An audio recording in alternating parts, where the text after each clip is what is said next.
जय मसीह की, हालेलुया।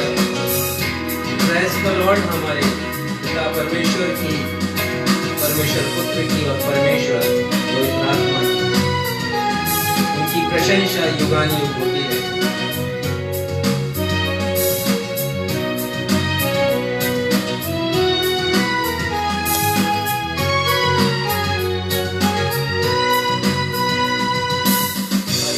से तू जो भरा हुआ, ज्योति में सदा रहने वाला, मनुष्यों में तूने जन्म लिया, फिर से यीशु जग में तू आएगा, आएगा यीशु आएगा, फिर से यीशु जग में तू आएगा, मनुष्यों में तूने जन्म लिया, फिर से यीशु जग में तू आएगा।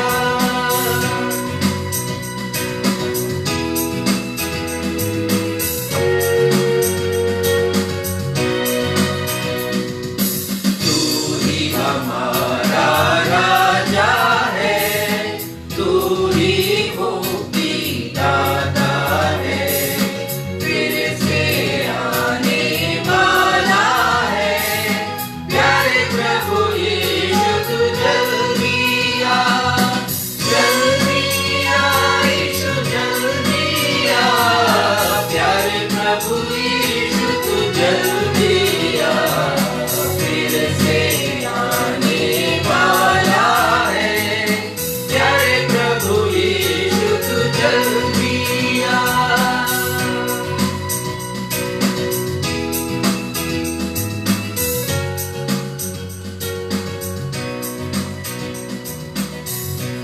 और मैं आराधना में शामिल मैं प्रत्येक दर्शकों का, प्रत्येक परिवारों का, मैं आकांक्षा मसीह नवजीवन इवेंजेलिकल चर्च की ओर से स्वागत करती हूँ।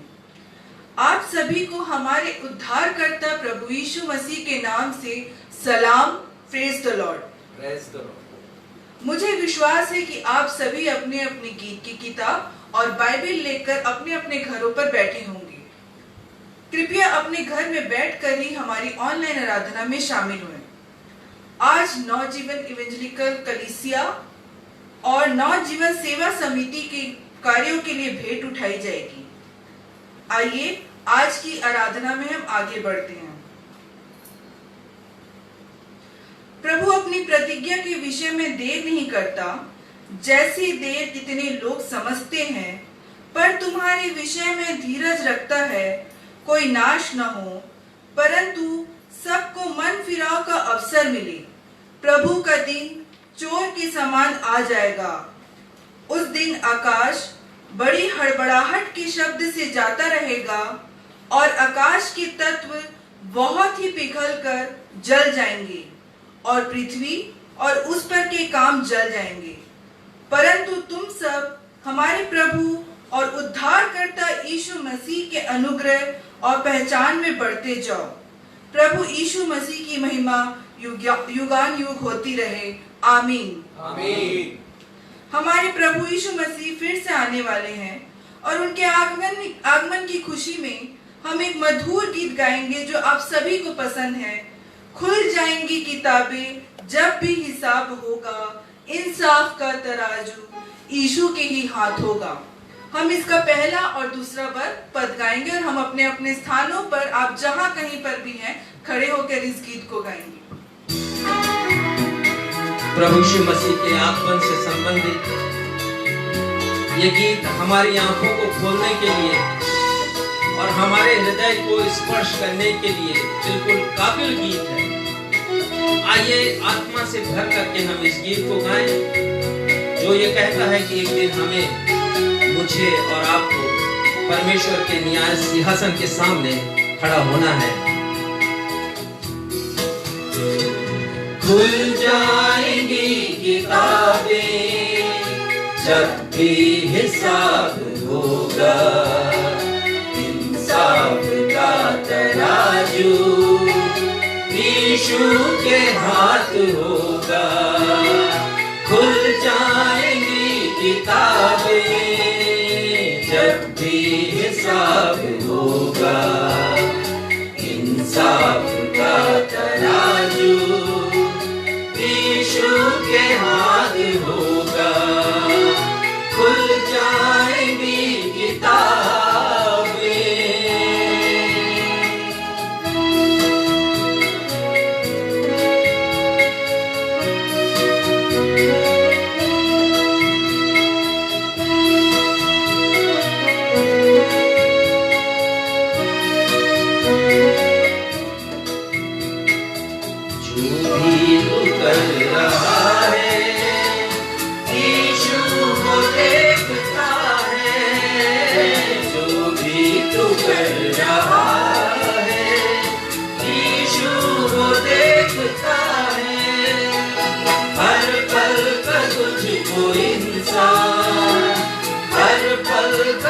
तुझको इंसान तेरा हिसाब होगा, इंसाफ का तराजू यीशु के हाथ होगा, खुल जाएगी किताबें।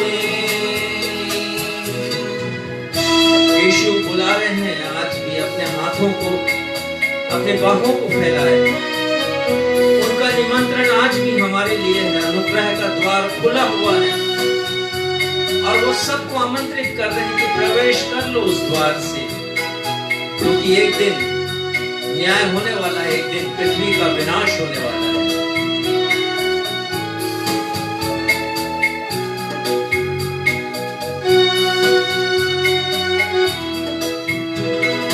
आजादी भी मुड़कर यीशु बुला रहा है, आजादी भी मुड़कर यीशु बुला रहा है, वरना ये याद कर ले, वरना ये याद कर ले, तेरा ही नाश होगा, इंसाफ का तराजू यीशु के हाथ होगा, खुल जाएंगी किताबें जब भी हिसाब होगा, इंसाफ का तराजू यीशु के हाथ होगा, खुल जाएंगी किताबें।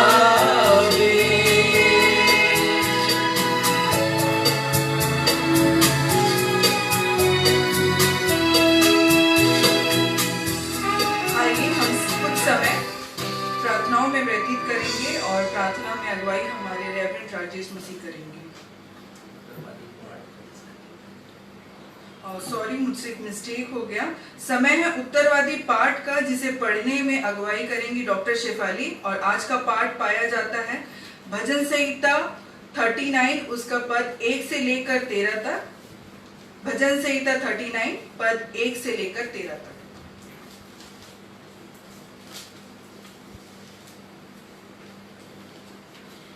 आप सबों को जय मसीह की। जय मसीह की। उत्तरवादी पाठ के रूप में हम सब पढ़ लेंगे भजन संहिता 39 1 से लेके 13 तक। इसे हम उत्तरवादी पाठ के तरीके से पढ़ेंगे और आखिरी पद हम सब मिलके साथ में पढ़ेंगे। मैंने कहा, मैं अपनी चाल चलन में चौकसी करूंगा, ताकि मेरी जीभ से पाप ना हो। जब तक दुष्ट मेरे सामने है, तब तक मैं लगाम लगाए अपना मुंह बंद किए रहूंगा। मैं मौन धारण कर गूंगा बन गया और भलाई की ओर से भी चुप्पी साधे रहा और मेरी पीड़ा बढ़ गई।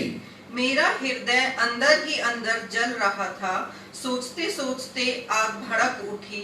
तब मैं अपनी जीभ से बोल उठा, हे यहोवा, ऐसा कर कि मेरा अंत मुझे मालूम हो जाए, और यह भी कि मेरी आयु के दिन कितने हैं, जिससे मैं जान लूं कि मैं कैसा अनित्य हूँ। देख, तूने मेरी आयु बालिशत भर की रखी है, और मेरी अवस्था तेरी दृष्टि में कुछ है ही नहीं। सचमुच सब मनुष्य कैसे भी स्थिर क्यों ना हो तो भी व्यर्थ ठहरे हैं। सचमुच मनुष्य छाया सा चलता फिरता है, सचमुच वे व्यर्थ घबराते हैं। वह धन का संचय तो करता है, परंतु नहीं जानता कि उसे कौन लेगा। अब हे प्रभु, मैं किस बात की बाट जो हूँ, मेरी आशा तो तेरी ओर लगी है। मुझे मेरे सब अपराधों के बंधन से छुड़ा ले, मूढ़ मेरी निंदा ना करने पाए। मैं गूंगा बन गया और मुंह ना खोला, क्योंकि यह काम तू ही ने किया है। तूने जो विपत्ति मुझ पर डाली है, उसे मुझसे दूर कर दे, क्योंकि मैं तो तेरे हाथ की मार से भस्म हुआ जाता हूँ। जब तू मनुष्य को अधर्म के कारण डांट डपट कर ताड़ना देता है, तब तू उसकी सुंदरता को पतंगे के समान नष्ट करता है। सचमुच सब मनुष्य वृथाभिमान करते हैं। हे यहोवा, मेरी प्रार्थना सुन और मेरी दुहाई पर कान लगा। मेरा रोना सुनकर शांत न रह, क्योंकि मैं तेरे संग एक परदेशी यात्री के समान रहता हूँ और अपने सब पुरखाओं के समान परदेशी हूँ। आखिरी पद हम सब साथ में मिलके पढ़ लेंगे। इससे पहले कि मैं यहाँ से चला जाऊं और न रह जाऊं, मुझे बचा ले, जिससे मैं प्रतीत जीवन प्राप्त करूं। परमेश्वर हमारे इस वचन के पढ़े और सुने जाने पे आशीष दे। हम सब कहें आमीन। आमीन। अब समय है कि हम कुछ समय प्रार्थना में व्यतीत करें और प्रार्थना में अगुवाई रेवरेंड राजेश मसीह करेंगे।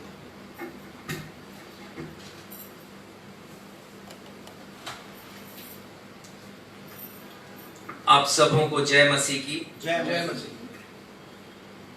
हमारे जितने भी दर्शक आज के आराधना में शामिल हैं, मैं आप सभी का तहे दिल से स्वागत करता हूं। व्हाट्सएप, फेसबुक, मैसेंजर और यूट्यूब पर आप सबों की प्रतिक्रियाएं हमें आनंद से भर देती हैं। वे हमारे लिए बहुत ही उत्साहजनक हैं और हमें प्रेरणा देती है कि हम परमेश्वर की आराधना को सर्वोत्तम तरीके से करें। महान परमेश्वर की स्तुति आराधना भी महान तरीके से होना चाहिए। लेकिन अभी भी बहुत से लोग जिनसे मेरी मुलाकात होती है और वे बताते हैं कि वे हमारी कलीसिया की आराधना में शामिल होते हैं, प्रसारण को सुनते हैं, लेकिन कोई प्रतिक्रिया अभिव्यक्त नहीं करते। जिससे होता यह है कि हमें पता नहीं चलता कि हम कितने श्रोताओं तक पहुंच रहे हैं। आपसे अनुरोध है कि आप यदि व्यस्त हैं तो लाइक करें, और आपके पास यदि समय है तो कम से कम 2-4 शब्द आप लिख दें प्रतिक्रिया के, और हमारा हर्ष और बढ़ जाएगा यदि आप रचनात्मक प्रतिक्रिया देते हैं। बहुत से लोग रचनात्मक प्रतिक्रिया देते हैं, क्रिएटिविटी होती है उसमें, उनके सुझाव होते हैं और अनेक प्रकार से वे परमेश्वर की प्रशंसा करते हैं। पढ़ करके हमारा हृदय प्रफुल्लित हो जाता है। हम आपको हृदय से धन्यवाद देते हैं। पिछले बार के प्रवचन में एक जाने माने पास्टर जो कि बहुत प्रसिद्ध प्रचारक हैं, बहुत विनम्र व्यक्ति है, मैंने उनसे पूछा नहीं इसलिए नाम नहीं बता रहा हूं, उन्होंने भविष्यद्वक्ताओं के ऊपर टिप्पणी की अपनी और प्रोत्साहित किया मुझे कि आपने जो झूठे भविष्यद्वक्ताओं का राज खोला है वो बहुत आवश्यक है भी, और ऐसे झूठे भविष्यद्वक्ताओं के किस्से, उनकी कहानियां, उनके एग्जाम्पल्स, उनके उदाहरण कलीसिया को देने की आवश्यकता है ताकि कलीसिया भ्रमित ना हो। एक और हमारे दर्शक हैं और उन्होंने मुझसे प्रश्न पूछा कि कोरोना वायरस जिसके ऊपर आप अक्सर संदेश देते हैं वो परमेश्वर की योजना है या नहीं है, हमें क्या प्रार्थना करनी चाहिए। और मैंने उनसे कहा कि परमेश्वर की योजना है ये कोरोना वायरस, इसके विषय में भिन्न भिन्न प्रचारकों के भिन्न भिन्न ख्यालात हैं, लेकिन यदि हम बाइबल को गहराई से पढ़ें तो पता चलेगा कि कोरोना वायरस परमेश्वर की योजना है एक दंड के स्वरूप में, कि मनुष्य पश्चाताप करे, फिर जाए अपने गुनाहों से और आजा प्रभु के चरणों में। वो फिर से बुला रहा है, जो गीत हमने गाया। प्रभु चाहते हैं कि लोग पश्चाताप करें, उनके पास आए।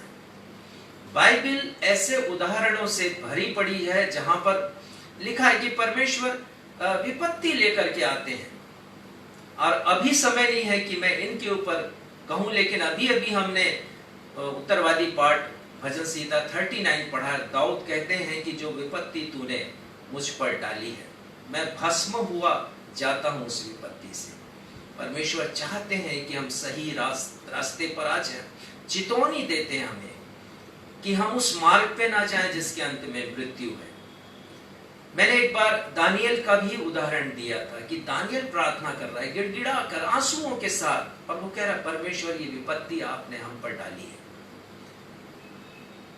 ऐसे यदि आप प्रश्न करेंगे प्रतिक्रिया स्वरूप तो हमें खुशी होगी कि और हमें बल मिलेगा कि जो प्रचार हम कर रहे हैं वो परमेश्वर के वचन के अनुरूप है और पवित्र आत्मा की अगुवाई से भर करके हम इस प्रचार को कर रहे हैं। जैसे पूर्व में सूचना हमने दी थी, हमारी ग्रामीण कलीसिया के अंतर्गत हमने निःशुल्क जन स्वास्थ्य चिकित्सा एवं उपचार केंद्र का उद्घाटन बुधवार के दिन किया, 1 जुलाई को। और वो सांसारिक रूप से एक अच्छा दिन था क्योंकि वो डॉक्टर्स डे है और चिकित्सा के लिए उनके योगदान को स्मरण किया जाता है। और उस दिन हमने आप सभी के आर्थिक सहयोग से अपने उस केंद्र का इनॉग्रेशन किया है। परमेश्वर की महिमा करते हैं। प्रार्थना के साथ और वचन की सहभागिता प्रदान करके उस केंद्र का उद्घाटन किया गया। कृपया इस सेवा के लिए हमारे पास्टर डीहू मार्डिकल, जो कि स्वास्थ्य रक्षक भी हैं, गवर्नमेंट की तरफ से रजिस्टर्ड हैं, उनके लिए प्रार्थना करें। साथ ही साथ डॉक्टर संदीप चरण के लिए और डॉक्टर प्रवर व्यवहार के लिए, जिनका मार्गदर्शन, जिनके परामर्श लगातार हमें मिलता रहेगा ऑनलाइन, हम उन्हें भी अपनी प्रार्थनाओं में स्मरण रखें। उनके योगदान के कारण ही ये हमारा जन स्वास्थ्य केंद्र प्रारंभ हो चुका है, प्रारंभ हुआ है। और हम वहाँ पर न सिर्फ लोगों को मुफ्त में दवाइयाँ प्रदान करेंगे जो साधारण रोग हैं, जिसके कारण लोग वहाँ पर बहुत प्रताड़ित होते हैं और तकलीफों में रहते हैं गांव के क्षेत्र में चिकित्सा नहीं मिलने के कारण। और यदि कोई प्राइवेट डॉक्टर के पास जाते हैं तो वो महंगी महंगी दवाइयाँ लिखते हैं जो उनके क्रय शक्ति के बहुत बाहर होती हैं। तो प्रार्थना करें कि हमारा ये निःशुल्क केंद्र अच्छे से चले और हम इसको लगातार चलाते रहें, और साथ ही साथ परामर्श दें लोगों को, क्योंकि हमने कुछ मेडिकल उपकरण रखे हैं ब्लड टेस्ट के लिए और ब्लड प्रेशर नापने के लिए, ताकि पता चल सके कि प्रारंभिक रोग जो पेशेंट आए हैं उनका क्या है। प्रार्थना निवेदन है आप सभी से कि डॉक्टर चरण की दोनों बेटियों के लिए लगातार प्रार्थना करें। वे कोरोना पॉजिटिव पाई गई हैं और वर्तमान में नेकाहारा अस्पताल रायपुर में स्वास्थ्य लाभ कर रही हैं, वहाँ आईसीयू में वो भर्ती हैं। और आपकी प्रार्थनाएं उनके लिए बहुत बड़ा एक समर्थन होंगी, सामर्थ्य देगी उनको। तो कृपया उनके लिए प्रार्थना करें और प्रभु की चंगाई के लिए प्रार्थना करें।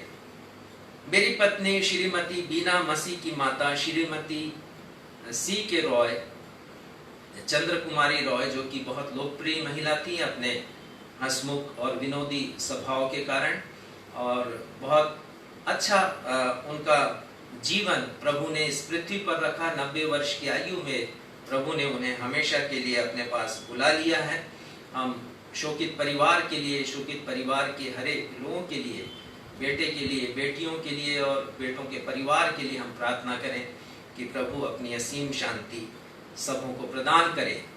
एक महत्वपूर्ण सूचना ये है कि आने वाले रविवार 12 जुलाई को प्रभु भोज की सेवकाई दी जाएगी। आप सभी से निवेदन है कि आप जैसी तैयारी करते आए हैं अभी तक अपने घर में, वैसी तैयारी करके रखेंगे, ताकि जब यहाँ पर प्रभु भोज की सेवा हो और उसकी आराधना हो तो आप भी उसमें शामिल हो सकें, प्रभु भोज ग्रहण कर सकें।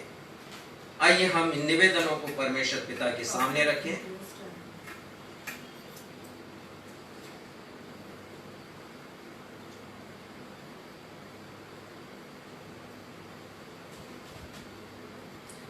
एक प्रेयर रिक्वेस्ट हमारे पास आई है सृष्टि हरिप्रिया के लिए।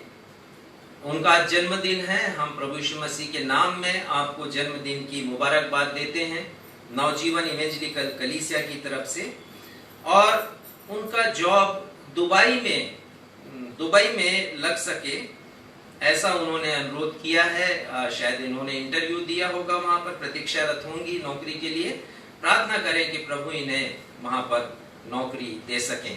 आइए निवेदनों को परमेश्वर पिता के सामने हम रखें। हे हमारे पिता, हम आपको धन्यवाद देते हैं क्योंकि आप हमारी विनतियों को सुनने वाले प्रभु हैं। पिता, आपका वचन कहता है हमसे कि मुझसे मांगो। प्रभु यीशु मसीह ने भी हमें यही शिक्षा दी, मांगो तो तुम्हें दिया जाएगा, ढूंढोगे तो पाओगे और खटखटाओगे तो खोला जाएगा। याकूब कहते हैं कि तुम मांगते नहीं हो और मांगते हो तो बुरी इच्छा से मांगते हो। पिता, हमने इस बात को सीखा है। हमने लोगों के हित के लिए निवेदनों को आपके सामने रखा है प्रभु। चंगाई के निवेदन है, परिवार में शांति के निवेदन है, और अभी इस बहन की नौकरी के लिए निवेदन है पिता। हमारे नवजीवन संस्था की योजनाओं के लिए प्रार्थना करते हैं प्रभु कि हमारे निवेदन आपके सिंहासन के सामने सुगंधित द्रव्य के रूप में, एक खुशबू के रूप में ग्रहण किए जाएं। हमने यहाँ से प्रार्थनाएं की हैं प्रभु, आपने उन प्रार्थनाओं को, निवेदनों को सुना है। हमारी इन विनतियों को भी सुने जिसका वाचन थोड़ी देर पहले हमने किया है। साथ ही पिता, हम प्रार्थना करते हैं अपने हरेक दानदाताओं के लिए जिनकी भेंटों के द्वारा नवजीवन इवेंजलिकल चर्च का और नवजीवन सेवा समिति का की योजनाएं चलाई जाती हैं। प्रार्थना करते हैं पिता कि हम उन लोगों तक जो कि जरूरतमंद हैं, गरीब हैं पिता, जो आपकी रचना है, आपकी सृष्टि है, लेकिन दुख से, दर्द से पीड़ित हैं, समस्याओं से होके गुजर रहे हैं, उनके जीवन में हम खुशहाली ला सके अपनी योजनाओं के द्वारा जिसे आपने हमें दी है। पिता, हम आपको धन्यवाद देते हैं प्रभु, अपने हर एक उन लोगों के लिए जो अपनी भेंटें देते हैं त्याग के साथ, अपनी आशीषें उनके ऊपर बना करके रखें। स्वर्गीय राज में पिता उन्हें और दृढ़ और मजबूत और अनुभवी बना सके, ये प्रार्थना है। धन्यवाद के साथ इस प्रार्थना को आपके बेटे हमारे मुक्तिदाता प्रभु यीशु मसीह के नाम से मांगते हैं, सुनिए और कबूल कीजिए, आमीन आमीन। एक और मैं सूचना देना चाहता हूँ आपको कि आप यदि अपना बर्थडे सेलिब्रेट कर रहे हैं, वेडिंग एनिवर्सरी सेलिब्रेट कर रहे हैं, या कोई और अच्छा काम आपके परिवार में होने वाला है, आपने घर बनाया है और आप उसे अर्पण कर रहे हैं, तो भूलिए नहीं, परमेश्वर को भी भेंटें दीजिए। और यदि आप नवजीवन को भेंट देते हैं तो उसका उपयोग हम गरीबों की सहायता के लिए, उनकी मदद के लिए हम करेंगे, उनकी जरूरत की सामग्री उन्हें देंगे, और यदि कोई भूखा है तो उसे हम भोजन कराएंगे। Thank you so much.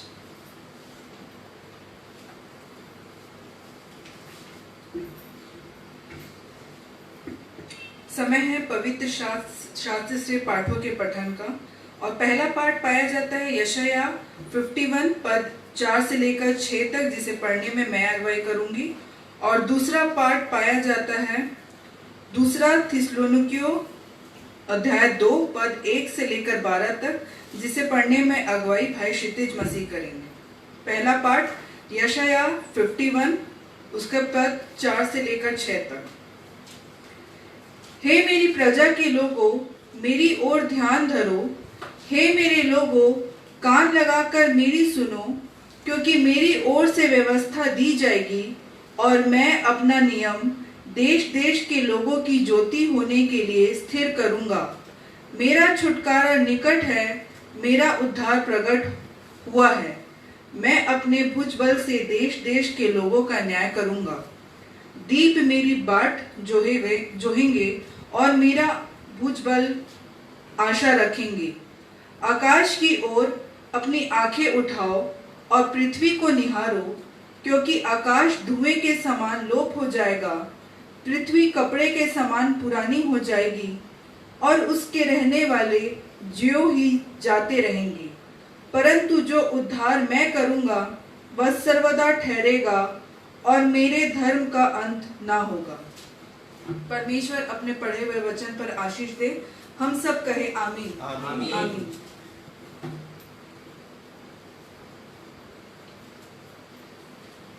दूसरे पाठ के लिए निकाल लेंगे दूसरा थिस्सलुनीकियों अध्याय 2 पद 1 से पद 12 तक। दूसरा थिस्सलुनीकियों दूसरा अध्याय पद 1 से पद 12 तक। और यहाँ वचन यूं कहता है, हे भाइयों, अब हम अपने प्रभु यीशु मसीह के आने और उसके पास अपने इकट्ठे होने के विषय में तुमसे विनती करते हैं कि किसी आत्मा या वचन या पत्री के द्वारा, जो कि मानो हमारी ओर से हो, यह समझकर कि प्रभु का दिन आ पहुंचा है, तुम्हारा मन अचानक अस्थिर न हो जाए और न तुम घबराओ। किसी रीति से किसी के धोखे में न आना, क्योंकि वह दिन न आएगा जब तक धर्म का त्याग न हो ले और वह पाप का पुरुष अर्थात विनाश का पुत्र प्रकट न हो, जो विरोध करता है और हर एक से जो ईश्वर या पूज्य कहलाता है अपने आप को बड़ा ठहराता है, यहाँ तक कि वह परमेश्वर के मंदिर में बैठकर अपने आप को ईश्वर ठहराता है। क्या तुम्हें स्मरण नहीं कि जब मैं तुम्हारे यहाँ था तो तुमसे ये बातें कहा करता था? तुम उस वस्तु को जानते हो जो उसे अभी रोक रहा है कि वह अपने ही समय में प्रकट हो, क्योंकि अधर्म का भेद अब भी कार्य करता जाता है, पर अभी एक रोकने वाला है और जब तक वह दूर न हो जाए वह रोके रहेगा। तब वह धर्मी प्रकट होगा, जिसे प्रभु यीशु अपने मुंह की फूंक से मार डालेगा और अपने आगमन के तेज से भस्म करेगा। उस अधर्मी का आना शैतान के कार्य के अनुसार सब प्रकार की झूठी सामर्थ और चिन्ह और अद्भुत काम के साथ और नाश होने वालों के लिए अधर्म के सब प्रकार के धोखे के साथ होगा, क्योंकि उन्होंने सत्य से प्रेम नहीं किया जिससे उनका उद्धार होता। इसी कारण परमेश्वर उनमें एक भटका देने वाली सामर्थ को भेजेगा कि वे झूठ की प्रतीति करें, ताकि जितने लोग सत्य की प्रतीति नहीं करते वरन अधर्म से प्रसन्न होते हैं, वे सब दंड पाएं। यह जीवित परमेश्वर का जीवित वचन है। इसके पढ़े और सुने जाने पर बहुतायत की आशीष हो। आमीन। आमीन। आइए सुसमाचार पाठ के लिए हम निकाल लेंगे लूका उसका अध्याय 21 पद 20 से लेकर 28 और उसी अध्याय का 34 से लेकर 36 पद तक, जिसे पढ़ने में अगुवाई हमारे कलीसिया के पास्टर इंचार्ज करेंगे। लूका 21 पद 20 से 28 और उसी अध्याय का 34 से 36 तक।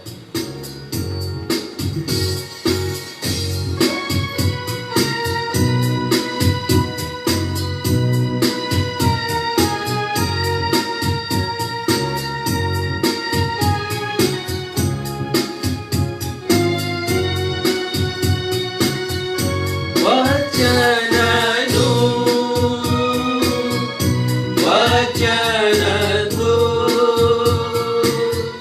मंगल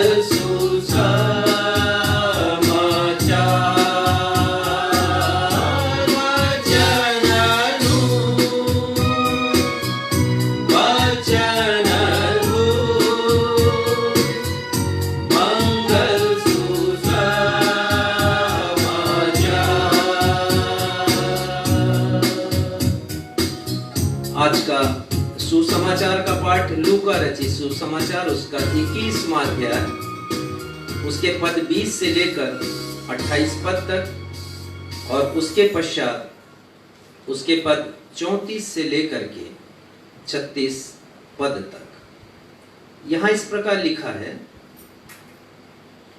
जब तुम यरूशलेम को सेनाओं से घिरा हुआ देखो तो जान लेना कि उसका उजड़ जाना निकट है। तब जो यहूदिया में हो वह पहाड़ों पर भाग जाएं, और जो यरूशलेम के भीतर हो वे बाहर निकल जाएं, और जो गांव में हो वे गांव में ना जाएं, क्योंकि यह पलटा लेने के ऐसे दिन होंगे जिनमें लिखी हुई सब बातें पूरी हो जाएंगी। उन दिनों में जो गर्भवती और दूध पिलाती होगी उनके लिए हाय हाय, क्योंकि देश में बड़ा क्लेश और इन लोगों पर बड़ी विपत्ति होगी। वे तलवार के कौर हो जाएंगे और सब देशों के लोगों में बंधुए होकर पहुंचाए जाएंगे। और जब तक अन्य जातियों का समय पूरा ना हो तब तक यरूशलेम अन्य जातियों से रौंदा जाएगा, और सूरज और चांद और तारों में चिन्ह दिखाई देंगे, और पृथ्वी पर देश देश के लोगों को संकट होगा, क्योंकि वे समुद्र के गरजने और लहरों के कोलाहल से घबरा जाएंगे, और भय के कारण और संसार पर आने वाली घटनाओं की प्रतीक्षा करते करते लोगों के जी में जी नहीं रहेगा, क्योंकि आकाश की शक्तियां हिलाई जाएंगी। तब वे मनुष्य के पुत्र को सामर्थ और बड़ी महिमा के साथ बादल पर आते देखेंगे। जब ये बातें होने लगें तो सीधे होकर अपने सिर ऊपर उठाना, क्योंकि तुम्हारा छुटकारा निकट होगा। पद 34 से 36 तक। इसलिए सावधान रहो, ऐसा ना हो कि तुम्हारे मन खुमार और मतवालेपन और इस जीवन की चिंताओं से सुस्त हो जाएं, और वह दिन तुम पर फंदे के समान अचानक आ पड़े, क्योंकि वह सारी पृथ्वी के सब रहने वालों पर इसी प्रकार आ पड़ेगा। इसलिए जागते रहो और हर समय प्रार्थना करते रहो कि तुम इन सब आने वाली घटनाओं से बचने और मनुष्य के पुत्र के सामने खड़े होने के योग्य बनो। ये प्रभु यीशु ख्रिस्ट का सुसमाचार है। हे प्रभु यीशु ख्रिस्ट, आपके नाम की महिमा हो। हम सब कहें आमीन। आमीन।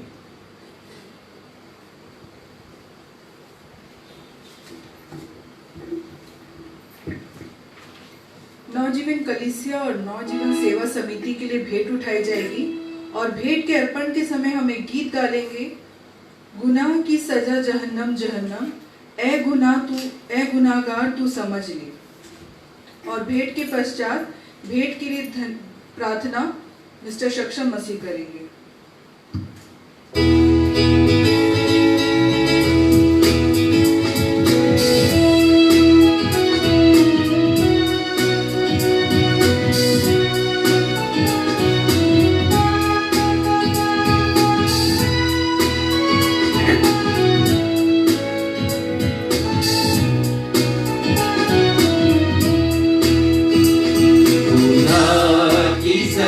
जहन्नम जहन्नम, गुनाह की सजा जहन्नम जहन्नम, गुनाह की सजा जहन्नम जहन्नम, ऐ गुनहगार तू समझ ले।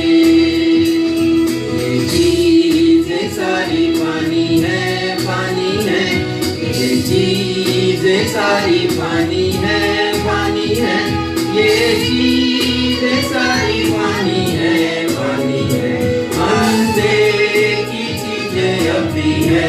Thank you Jesus, thank you Lord. Yeshu राजा आएगा, बहुत जल्दी आएगा, आसमान पर ले जाने को हमको। यीशु राजा आएगा, बहुत जल्दी आएगा, आसमान पर ले जाने को हमको। यीशु राजा आएगा, बहुत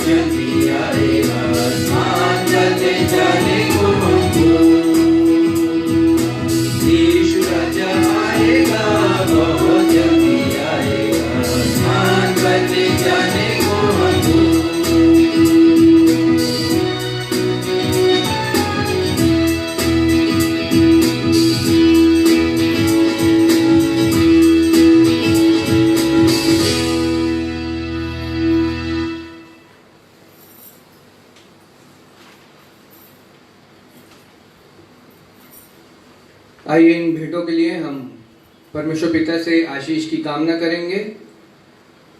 हम अपनी आंखें बंद कर लें।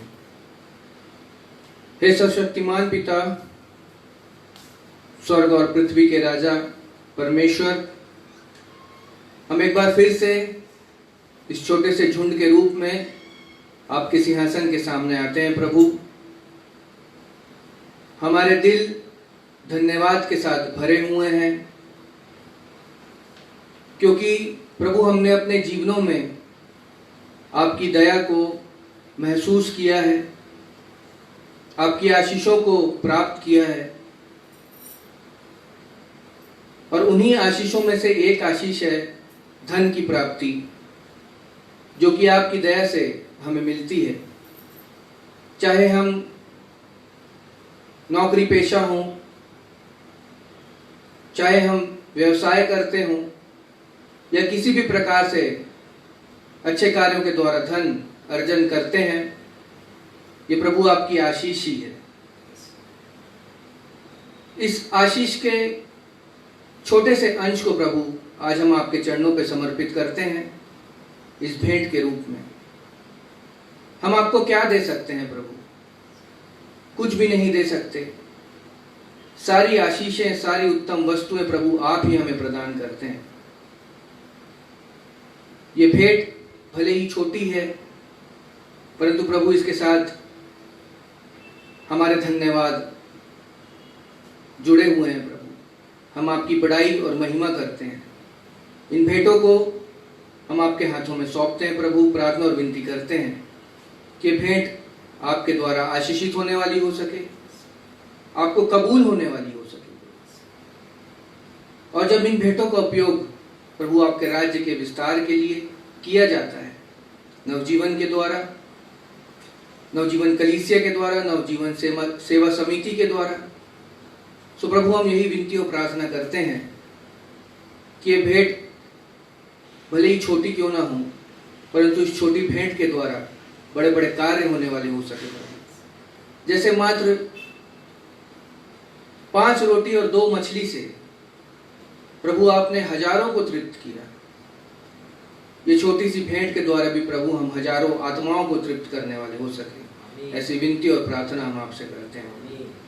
इन भेंटों को आपके हाथों में सौंपते हैं प्रभु, आप इसे आशीषित करिए, हम सबको आशीषित करिए। जिन्होंने अपने धन्यवादी हृदय को आपके सामने प्रकट किया है, जिन लोगों ने अपने जन्म दिवस को मनाया है, जिन दंपतियों ने अपने वैवाहिक जीवन की वर्षगांठ को सेलिब्रेट किया है, और भी जिन लोगों ने अपनी आशीषों को रिकॉग्नाइज करते हुए प्रभु आपको अपनी भेंट अर्पण की हैं, उन सबों को प्रभु आपके सिंहासन के सामने लाते हैं। हर एक के लिए आशीष की कामना करते हैं प्रभु। हम सब अपने आप को आपके हाथों में सौंपते हैं। इससे पहले कि आज के संदेश को हम आपके दास के द्वारा सुने, हमारे वक्ता के द्वारा सुने, हम जानते हैं प्रभु कि ये वचन आपका वचन है, खरा वचन है और सच्चा वचन है। प्रार्थना और विनती करते हैं प्रभु कि अपने दास के द्वारा, उनके मुंह के द्वारा अपने वचन को हमारे हृदयों में बसाइए प्रभु, और हम अपने आप को तैयार करें, अपने हृदयों को तैयार करें, अपने कानों को खोलें, अपने मस्तिष्क को खोलें, ताकि जो वचन, आपका वचन जो आज हमसे बातें करना चाहता है, उसे हम समझ सकें, और ना सिर्फ समझे परंतु उसे अपने जीवन में पालन भी करने वाले हो सके। एक बार फिर से हर एक बातों के लिए, आज के इस दिन के लिए, विशेष दिन के लिए आपको धन्यवाद देते हैं, और अपनी इस प्रार्थना को आपके प्रिय पुत्र प्रभु यीशु मसीह के नाम से मांगते हैं, आमीन।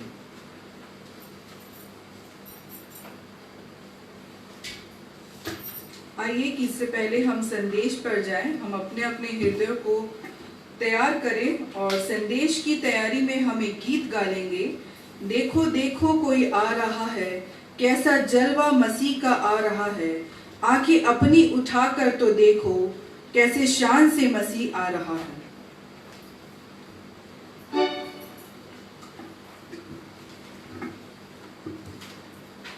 इसके पहले कि संदेश को हम सुने, हम अपने हृदयों को इस गीत को गाकर तैयार करें। प्रभु यीशु मसीह के आगमन की प्रतीक्षा हम सभी को है, और जब इस गीत को गाते हैं तो हम जोश और उमंग से भर जाते हैं। स्वर्गीय जेफ थॉमसन का लिखा हुआ, उन्हीं के स्वरबद्ध किया हुआ गीत हमें एक नई ऊर्जा का संचार करता है। आइए हम सब मिलकर के इस गीत को गाएं। देखो देखो कोई आ रहा है, कैसा जलवा मसीह का आ रहा है। आंखें अपनी उठा कर तो देखो, कैसे शान से मसीह आ रहा है। देखो देखो कोई आ रहा है, कैसा जलवा मसीह का आ रहा है। आंखें अपनी उठा कर तो देखो, कैसे शान से मसीह आ रहा है।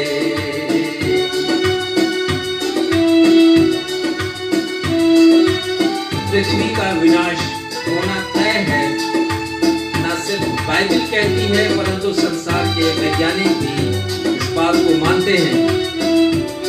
और बाइबल एक बात कहती है कि प्रभु यीशु मसीह एक नई दुनिया हमारे लिए बसाएंगे। क्या हम उस नई दुनिया में प्रवेश करने के लिए तैयार हैं?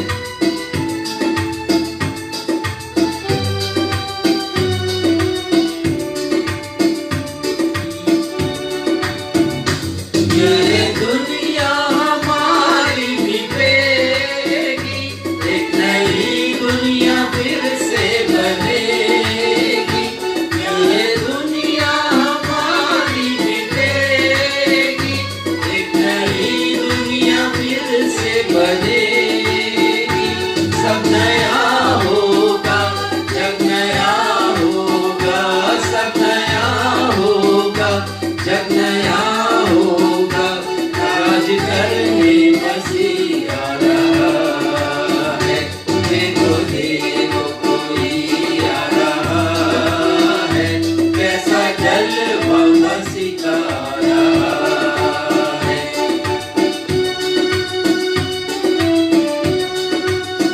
प्रभु यीशु मसीह का उनके नम्र व्यक्तित्व को हम इस दुनिया में 2000 साल पहले पढ़ते हैं सुसमाचारों में, लेकिन अब प्रभु यीशु मसीह अपनी महिमा में आएंगे, सिंहासन पर विराजमान होकर के आएंगे, स्वर्गदूतों के साथ आएंगे।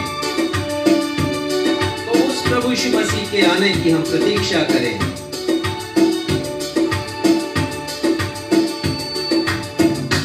अब नहीं है वो कांटों का सहरा, अब तो पहने हैं दूल्हे का सेहरा। अब नहीं है वो कांटों का सेहरा, वो तो पहने हैं दूल्हे का सेहरा। कलीसिया सज गई जैसे प्यारी दुल्हन, कलीसिया सज गई जैसे प्यारी दुल्हन, जिसको लेने मसीह आ रहा है। देखो देखो कोई आ रहा है, कैसा जलवा मसीह का आ रहा है। आंखें अपनी उठा कर तो देखो, कैसे शान से मसीह आ रहा है। कैसे शान से मसीह आ रहा है, कैसे शान से मसीह आ रहा है। आइए हम संदेश की ओर बढ़े और जो विषय है जो हम पास्ट 3 वीक से देख रहे हैं और आज उसका हम पार्ट 4 देखेंगे। और विषय है विश्व का वर्तमान परिदृश्य प्रभु यीशु मसीह के द्वितीय आगमन का संकेत दे रहा है। भाग 4, the present scenario of the world speaks about second coming of Jesus Christ, part 4। और मैं अब बुलाना चाहूंगी हमारे पास्टर इंचार्ज को, और वो आज हमारे इस बीच प्रभु का वचन हम सबको देंगे।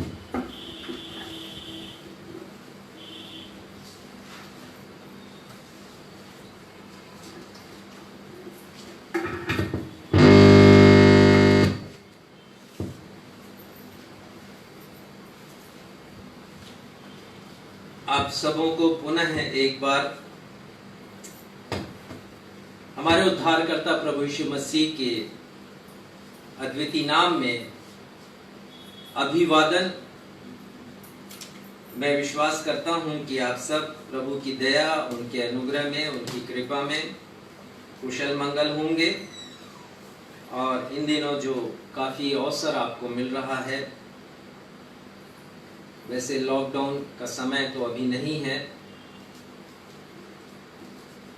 आप प्रभु में आशातीत रीति से बढ़ रहे होंगे, आत्मिक ज्ञान आपको मिल रहा होगा और आप नए अनुभवों से गुजर रहे होंगे। साथ ही मेरा विश्वास है कि आप समय समय पर या तो फेसबुक पर या फिर यूट्यूब पर इस कलीसिया के संदेशों को सुन भी रहे होंगे।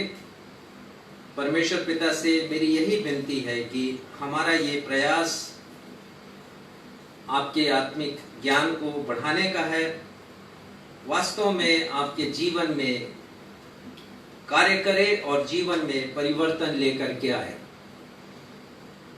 जैसा हमारी बेटी आकांक्षा ने अभी बताया कि इन दिनों हम जिस विषय के ऊपर मनन कर रहे हैं वो है विश्व का वर्तमान परिदृश्य हमारे उद्धारकर्ता प्रभु यीशु मसीह के द्वितीय आगमन का संकेत दे रहा है।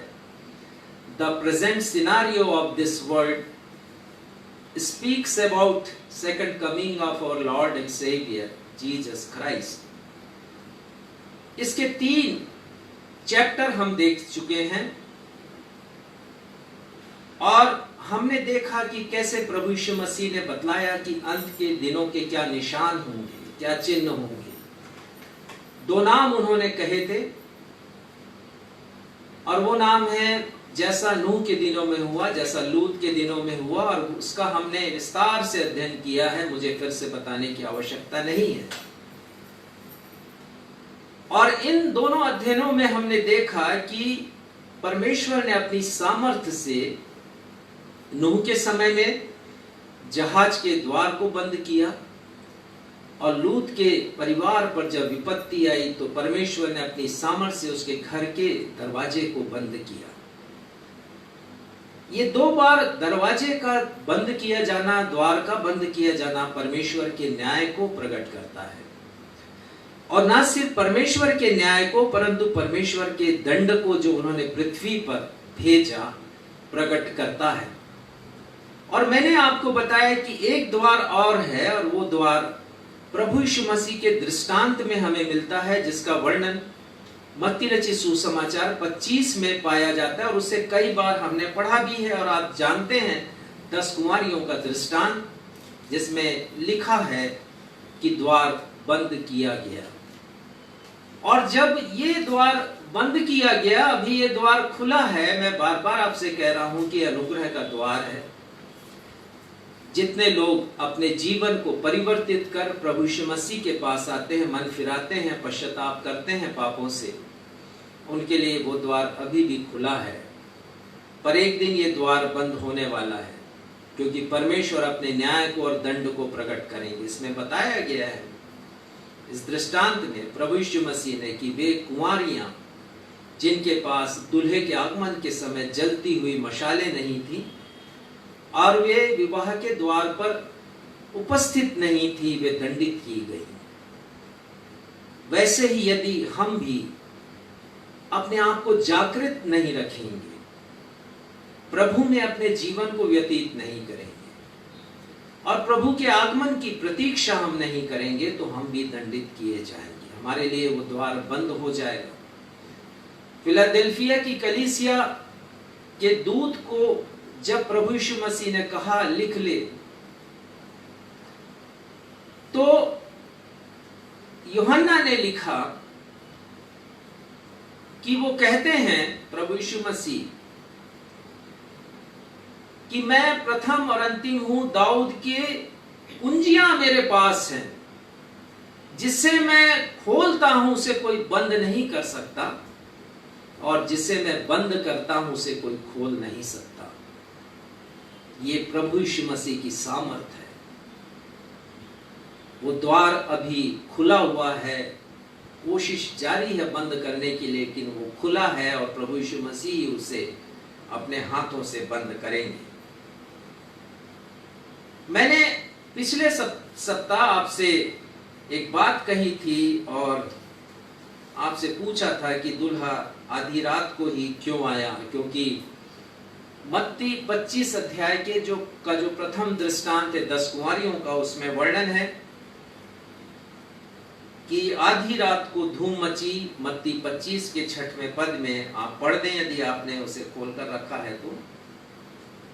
मत्ती अध्याय 25 और पद 26। आधी रात को धूम मची कि देखो दूल्हा आ रहा है। आधी रात को धूम मची, देखो दूल्हा आ रहा है, उससे भेंट करने के लिए चलो। आधी रात यदि शब्द का इस्तेमाल किया प्रभु यीशु मसीह ने, तो इसका संकेत क्या है, किस बात की ओर संकेत कर रहा है, इसका आत्मिक स्पष्टीकरण क्या है। और यदि धूम मची लिखा है तो उसका स्पष्टीकरण क्या है, इसके ऊपर हमने पिछले सप्ताह चर्चा की थी। और मैंने बतलाया था आधी रात के बारे में कि इसका शाब्दिक अर्थ होता है, आमतौर की भाषा में जो इसका मतलब निकलता है वो ये है कि आधी रात अंधकार की गहन स्थिति को दर्शाता है। आधी रात रात्रि के एक ऐसे समय को दर्शाता है जब रात्रि का अंधकार अपनी चरम स्थिति में होता है। घना अंधकार, ऐसा अंधकार कि जब हाथ को हाथ नहीं सूझता है, ऐसा अंधकार जो अपने पूर्ण शबाब पर होता है, ऐसा अंधकार जो अपने एक्सट्रीम पर होता है। आधी रात का समय घनघोर अंधकार को प्रकट करता है और यही आधी रात का समय आत्मिक रीति से एक परिदृश्य हमारे सामने प्रस्तुत कर रहा है। और वो कहता है कि आधी रात दर्शा रहा है एक ऐसे युग को, एक ऐसे संसार को जहां पर पाप रूपी अंधकार अपनी चरम स्थिति पर होगा। फिर से रिपीट कर रहा हूं, जब पाप रूपी अंधकार इस पृथ्वी पर, इस संसार पर अपने एक्सट्रीम पर होगा, चरम बिंदु पर वो होगा, जब शैतान का माया जाल अपनी चरम स्थिति पर होगा, जब अंधकार की बुरी शक्तियां, जब अंधकार की घृणित शक्तियां लोगों के आध्यात्मिक जीवन के ऊपर हावी हो जाएंगी, ये आधी रात का समय बाइबल के अनुसार परमेश्वर के दंड को, परमेश्वर के न्याय को और इस पृथ्वी के विनाश का नजारा उत्पन्न कर रहा है। नेशनल ज्योग्राफी का जिक्र मैंने किया था, आज फिर से करूंगा। उसके एक अंक में, अगस्त 2017 के अंक में एक लेख छपा और इसका वर्णन मैंने पिछली बार भी किया था, लेकिन आज दूसरी बात मैं बताऊंगा। इसके लेखक जोना बेनेडिक्सन ने लिखा कि यदि आज यीशु मसीह इस पृथ्वी पर आ जाएं तो वे कैसा संसार पाएंगे, जब वे पाप को उसके चरम बिंदु पर देखेंगे, जब वे मनुष्य के हठीलेपन को, उसके जिद्दीपन को और उसकी हठ धर्मिता को देखेंगे। क्या सोचेंगे वो? लेखक के विचार हैं ऐसे, क्या सोचेंगे वो इसके बारे में? उन्होंने लिखा कि परमेश्वर ने ऐसी सृष्टि नहीं बनाई जैसा आज यीशु मसीह आ जाए तो वो अपनी आंखों से देखेंगे। वो कहते हैं कि परमेश्वर अच्छा है, परमेश्वर खूबसूरत हैं और उन्होंने अच्छी सृष्टि की रचना की। उन्होंने मनमोहक रचनाएं की हैं सृष्टि के ऊपर, खूबसूरत है वो खूबसूरत सृष्टि बनाई। एक गीत है, बहुत पहले हम गाया करते थे, स्वर्गीय पादरी एहसान मसीह का लिखा हुआ वो गीत, खूबसूरत है ये जहां तेरा, जर्रे जर्रे पे है निशान तेरा। और भी गीत हम गाते हैं सृष्टि की खूबसूरती के बारे में, प्रभु महान विचारों कार्य तेरे, कितने अद्भुत जो तूने बनाए। सारी सृष्टि के मालिक तुम ही। इन गीतों को जब हम गाते हैं, परमेश्वर की प्रशंसा करते हैं उनकी खूबसूरत रचना के लिए। लेकिन बाइबल नेशनल ज्योग्राफिक के जो राइटर हैं उनके समान विचार नहीं रखती है। ये सृष्टि प्रभु यीशु मसीह के सामने बेपरद है, खुली हुई है।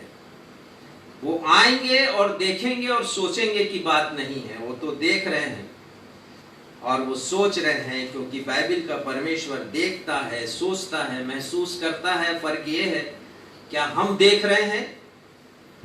सृष्टि में जो घटित हो रहा है, वर्तमान परिदृश्य है, क्या हम उसको देख रहे हैं? क्या हम उसकी विवेचना कर रहे हैं? क्या हम उस पर चिंतन कर रहे हैं? क्या हम महसूस कर रहे हैं प्रभु यीशु मसीह के द्वितीय आगमन को? प्रभु यीशु मसीह ने कहा लूका रचित सुसमाचार के 21वें अध्याय में, उन्होंने कहा कि अंजीर के वृक्ष को देखो, सोचो उसके बारे में। कोमल पत्ते निकलते हैं और उसके बाद फूल लगते हैं और फल लगता है। तुम जान जाते हो कि ग्रीष्मकाल निकट है। वो कहते हैं कि इसी अनुभवों से समझ जाओ कि प्रभु यीशु मसीह का आगमन निकट है। बहुत से वैज्ञानिक कहते हैं कि पृथ्वी की वर्तमान दशा किसी युग में इतनी बेहाल नहीं हुई जितनी आज है। किसी युग में इतनी खराब नहीं हुई जितनी खराब आज है विश्व की वर्तमान दशा। यदि इस आधी रात के परिदृश्य को आपने आज तक देखा नहीं, जाना नहीं, महसूस नहीं किया, मैंने पिछले हफ्ते भी आपको बतलाया था, प्रभु यीशु मसीह ने एक तस्वीर हमारे सामने रख दी है। उनके आगमन के पूर्व इस विश्व का परिदृश्य क्या होगा, इस विश्व का नजारा क्या होगा, उन्होंने तस्वीर हमारे सामने रखी है। और मैंने मत्ती रचित सुसमाचार 24 अध्याय से आपको बतलाया था कि प्रभु यीशु मसीह ने एक के बाद एक 10 चिन्ह हमारे सामने रखे हैं। और मुझे आवश्यक जान पड़ा कि इन चिन्हों के बारे में आपको विस्तार से बताऊं कि विश्व में वो चिन्ह किस हद तक पूरी हो रही हैं। मैं कहूंगा कि यीशु मसीह ने पेपर आउट कर दिया है अपने आगमन का। सिर्फ कुछ बातें हैं हमारे लिए रहस्य, कब आएंगे कोई नहीं जानता, लेकिन परिस्थितियां कैसी होंगी उसके बारे में यीशु मसीह ने खुलासा किया है। मैं चाहता हूं कि थोड़ा रिवीजन हम कर लें इसका जल्दी से, ताकि आज हम इसको पूरा कर सकें और आने वाले सप्ताह फिर से हम इसी विषय के ऊपर अंतिम अध्ययन हम करेंगे। आपसे आग्रह है कि आप इन सारे संदर्भों को और सारे संदेशों को एक दूसरे से जोड़ करके देखें और आपके सामने एक बहुत अच्छी पिक्चर, बहुत अच्छा दृश्य फिर बनेगा प्रभु यीशु मसीह के आगमन का। पढ़िएगा मत्ती 24 उसका 4 पद। यीशु ने उनको उत्तर दिया, सावधान रहो, कोई तुम्हें ना भरमाने पाए।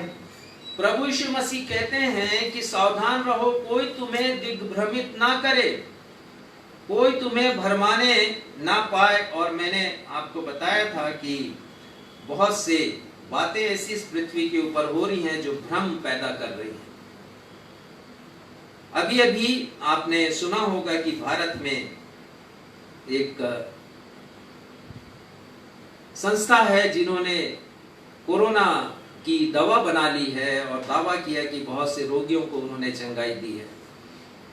योग बाबा गुरु रामदेव का ये बयान 28 जून को आया और उन्होंने बड़ी प्रेस कॉन्फ्रेंस की, लेकिन उसके 2 दिन के बाद ही 30 जून को खंडन किया गया कि हमने ऐसा कोई दावा ही नहीं किया। आप सब इस बात को जानते हैं। एक उदाहरण दे रहा हूं कि ऐसे भ्रम उत्पन्न किए जाएंगे, समझ में नहीं आएगा कि सच क्या है और झूठ क्या है। कोरोना वायरस के बारे में यदि आप WHO world health organisation, United Nation की एक संस्था है, विश्व स्वास्थ्य संगठन, उन्होंने ये कहा कि उसके अध्यक्ष ने कि चाइना ने हमें सूचना दी 31 दिसंबर को कोरोना वायरस के बारे में, लेकिन आज यही संगठन ये कहता है कि हमारे पास चाइना से कोई सूचना कोरोना वायरस के बारे में नहीं है, केवल सूचना इन्फ्लुएंजा के बारे में है। दिग्भ्रमित करने वाला संसार समझ में नहीं आएगा प्रभु यीशु मसीह के आगमन के पूर्व कि कैसे कैसे भ्रम पैदा किए गए हैं, और बहुत से लोग इस भ्रम में उलझ जाएंगे।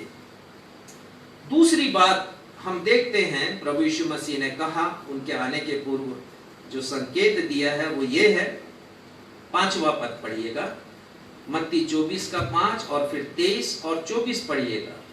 क्योंकि बहुत से ऐसे होंगे जो मेरे नाम से आकर कहेंगे मैं मसीह हूं, और बहुतों को भरमाएंगे।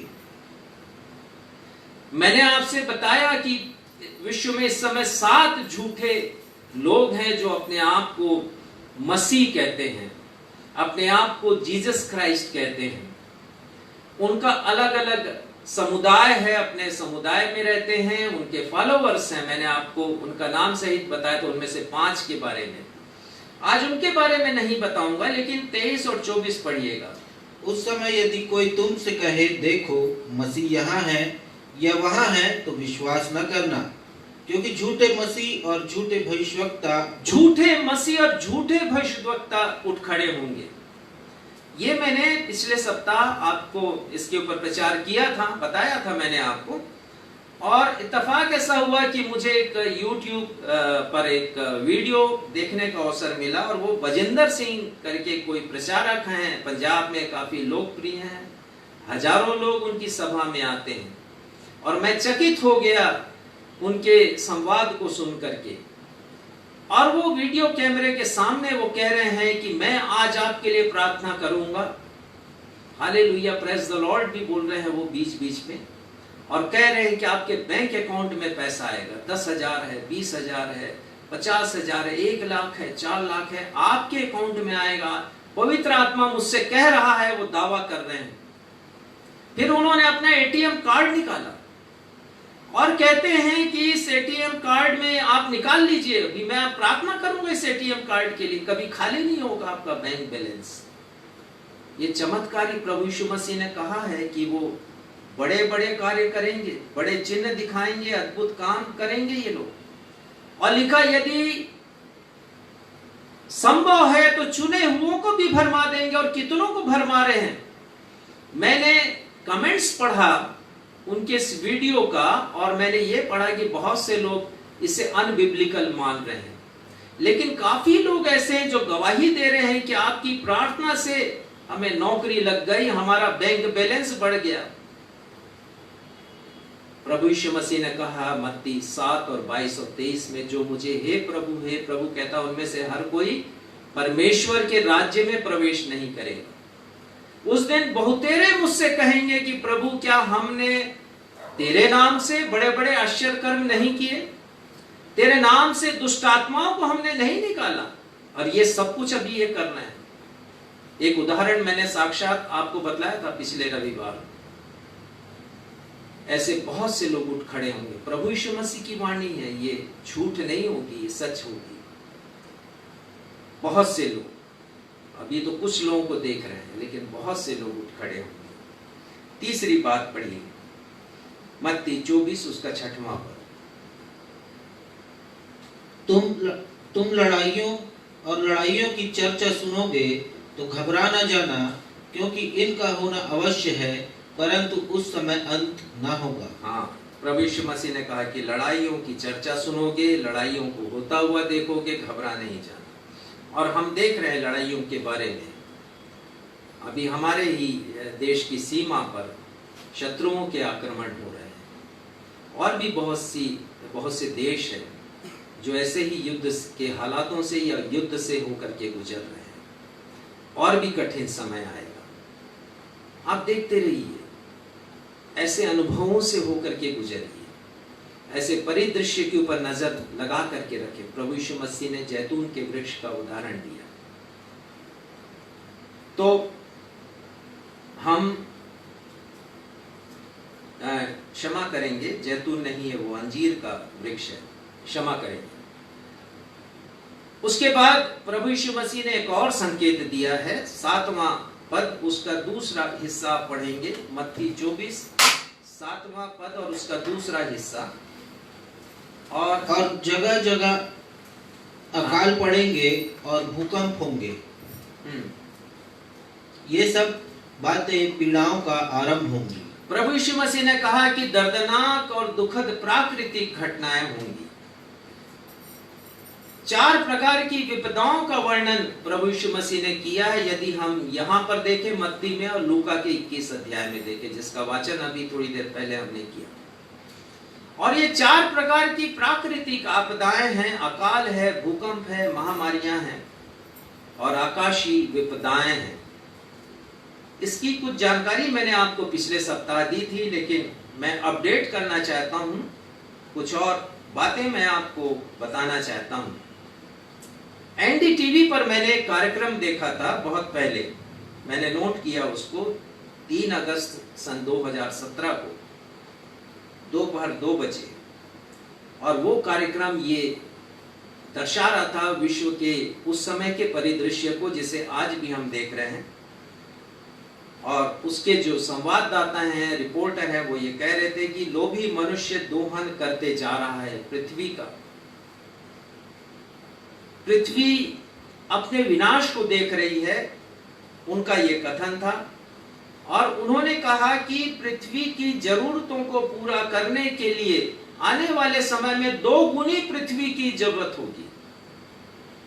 आप इसे समझ रहे हैं कि 2 पृथ्वी की जरूरत का क्या मतलब है? इसका मतलब यह है कि मान लीजिए आज की आबादी के लिए जितना अनाज लग रहा है, आने वाले कुछ वर्षों में 2 गुने अनाज की जरूरत होगी।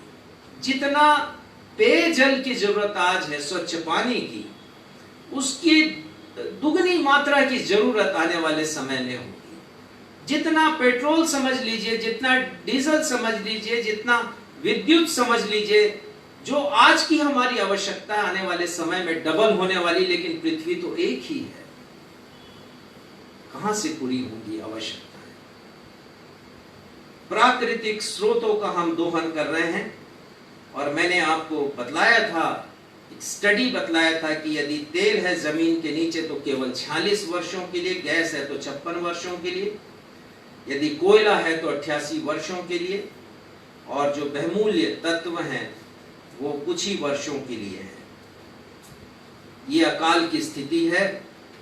अकाल का कारण है युद्ध, महंगाई, बाजार में मंदी, वर्षा का नहीं होना या वर्षा का बहुत अधिक होना, जनसंख्या विस्फोट। ये सब बातें बाइबल में लिखी हुई हैं। आप पूछेंगे कि जनसंख्या विस्फोट कहां लिखा है कि विश्व की आबादी इतनी बढ़ जाएगी?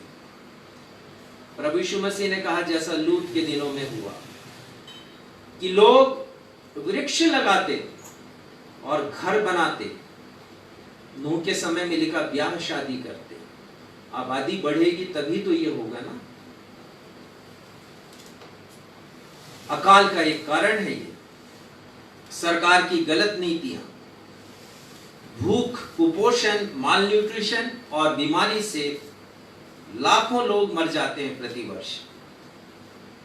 एक स्टैटिस्टिक्स है कि प्रभु यीशु मसीह के पश्चात सन 1900 तक 180 बड़े अकाल आए।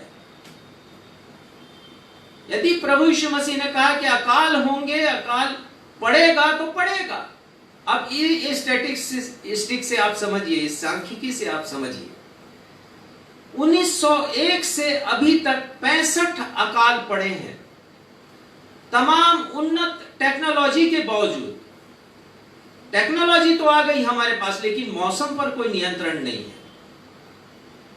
वर्षा हुई तो बहुत अधिक हो गई तो अकाल है, कम हुई तो अकाल आ गया, युद्ध है तो अकाल है। बहुत सी परिस्थितियां अकाल लेकर के आती हैं। 1900 से 1900 वर्षों में आप समझ जाइए, प्रभु यीशु मसीह के बाद 180 अकाल और केवल 120 वर्षों में उसके बाद अकाल की संख्या 65। आप देख लीजिए कि अकाल में कितनी वृद्धि हुई है। दूसरी बात, प्रभु यीशु मसीह ने भूकंप की चेतावनी भी हमें दी है। शुक्रवार को ही मैं जब एनडीटीवी देख रहा था तो मुझे पता चला कि दिल्ली में और हमारे देश में भूकंप की संख्या बढ़ गई। भले तीव्रता कम है, भले जनधन की हानि नहीं हो रही, लेकिन भूकंप आ रहे हैं, बहुत लगातार भूकंप आ रहे हैं। किस बात का संकेत है? 600 वर्षों का एक स्टैटिस्टिक्स मेरे पास है, और ये मैं इसलिए दे रहा हूं स्टैटिस्टिक्स, आप नोट करें उसको और उसकी संबद्धता देखें बाइबिल से, कि बाइबिल की बातें झूठी नहीं है, बाइबिल प्रामाणिक ग्रंथ है हमारे लिए। प्रभु यीशु मसीह ने कहा यह होगा तो होगा, और हम इसके अनुपात को देखेंगे। सन 1501 से 1600 अर्थात 100 वर्षों में केवल एक भूकंप आया जो रिक्टर स्केल पर 8.5 मैग्नीट्यूड का था, उसकी तीव्रता। और जो मैं आंकड़े आपको दे रहा हूं वो 8.5 तीव्रता से अधिक के भूकंप है। 1601 से 1700 वर्ष में, यानी 100 वर्षों में, आगे के 100 वर्षों में 4 भूकंप आए, बड़े भूकंप। 1701 से 1800 में 8 भूकंप, लगातार बढ़ रहा है। सिर्फ 1801 से 1900 में 7 भूकंप आए, बड़े भूकंप, लेकिन इसकी जो तीव्रता है वो 8 भूकंप से भी, और जो जनहानि हुई उससे अधिक। 1901 से 2000 तक 10 बड़े बड़े भूकंप आए, और सन 2000 से लेकर 2020 तक, यानी आज की तिथि तक 5 बड़े भूकंप आए। इसमें वो सुनामी भी शामिल है, जो समुद्री भूकंप जिसको कहा जाता है। आप सब जानते हैं ये सुनामी जापान में बहुत अधिक आता है, हमारे देश में भी आया। जब देश में, हमारे देश में आया तब पहली बार हमने जाना सुनामी किसको कहते हैं, पता ही नहीं था। भूकंप की संख्या बढ़ गई, उसकी तीव्रता बढ़ गई। जापान में जो भूकंप आया 2001 में 9.1 मैग्नीट्यूड का था, और अभी अभी जो सन 2018 में आया, जिसमें आपने कारों को और बहते हुए देखा पानी में, बड़े बड़े ट्रक को देखा, हवाई जहाज को आपने बहते हुए देखा पानी में, और इमारतों को आपने डूबते हुए और बहते हुए देखा। अद्भुत दृश्य जापान में। उसकी तीव्रता भी 9.0 मैग्नीट्यूड की थी। बाइबिल हमारे लिए परमेश्वर का जीवित वचन और प्रामाणिक है, और उसी प्रामाणिकता को प्रमाणित करने के लिए मैं स्टैटिस्टिक्स आपको दे रहा हूं। अनुमान लगाया गया है कि इस पूरी शताब्दी में 2001 से लेकर के 2100 तक करीब 25 बड़े भूकंप इस पृथ्वी पर आएंगे, यदि प्रभु यीशु मसीह नहीं आए तो। महामारियों के बारे में मैंने आपको बतलाया था, कुछ और स्टैटिस्टिक्स मैं आपको दूंगा। विश्व में अभी तक 7 बड़ी महामारियां आई हैं। स्पेनिश फ्लू आया, 50 करोड़ लोग प्रभावित हुए थे सन 1918 से 1920 के मध्य में। एशियन फ्लू आया, 11 लाख लोग प्रभावित हुए, और 1957 से 58 के बीच में फिर एड्स बीमारी आई, acquired immune deficiency syndrome, HIV। हम जानते हैं HIV एक वायरस होता है, उसके द्वारा 3.5 करोड़ लोग अभी तक सन 1981 से लेकर के प्रभावित हुए हैं। H1N1 वायरस आया, करीब 6 लाख लोग प्रभावित हुए। 2009-2010 में 5,75,000 मारे गए हैं, और प्रभावित हुए 14 करोड़। इबोला वायरस के बारे में आपने सुना। ये अंत के दिनों की निशानी नहीं है तो क्या है? ये वायरस इसके पहले पृथ्वी पर नहीं आए, कोई रिकॉर्ड नहीं है हमारे पास। जीका वायरस आया, ये बड़ा खतरनाक वायरस है और इसके बारे में मैंने अध्ययन किया कि ये उन महिलाओं को होता है जो प्रेग्नेंट है, भ्रूण पर हमला करता है। ये वायरस बच्चों को अपंग बना देता है। और फिर अभी अभी का कोरोना वायरस, आप सब इसके बारे में बहुत ज्यादा जान रहे हैं। कल तक जो लोग प्रभावित थे विश्व में 52,50,000 लोग, क्षमा करेंगे, ये कोरोना एक्टिव पॉजिटिव केसेस हैं और अफेक्टेड जो हैं 1,11,00,000। लेकिन मेरे पास एक रिपोर्ट है और ये 1 जुलाई को ये रिपोर्ट छपी है और दैनिक भास्कर में आप देख सकते हैं इसको। इसमें एक वैज्ञानिक डॉक्टर पीटर रैटक्लिफ, जो कि 2019 में चिकित्सा के क्षेत्र में इन्हें नोबेल प्राइज मिला, इन्होंने दावा किया है कि पृथ्वी पर 50 गुना, कोरोना से भी 50 गुना अधिक घातक महामारी फैल सकती है। उन्होंने प्रश्न किया, यदि ये फैला तो क्या होगा। अभी अभी कुछ और वायरस निकल रहे हैं, आप दिन प्रतिदिन के पेपर में उसे पढ़ सकते हैं। महामारियां, प्रभु यीशु मसीह ने कहा, आकाशीय विपदाएं, इन दिनों आप बिजली गिरने की घटनाएं बहुत सुन रहे हैं। सैकड़ों लोग मारे जा चुके हैं, सबसे अधिक बिहार में। ये दिन प्रतिदिन की खबरें हैं। प्रभु यीशु मसीह ने कहा, अंजीर के वृक्ष को ध्यान से देखो। इस दुनिया की खबरों को आप ध्यान से पढ़िए, फिर बाइबिल पर आइए और बाइबिल के वचन को सत्य जानिए। यदि कहा गया यीशु मसीह आएंगे बादलों पर, तो आएंगे ही आएंगे, यकीन कीजिए उस पर।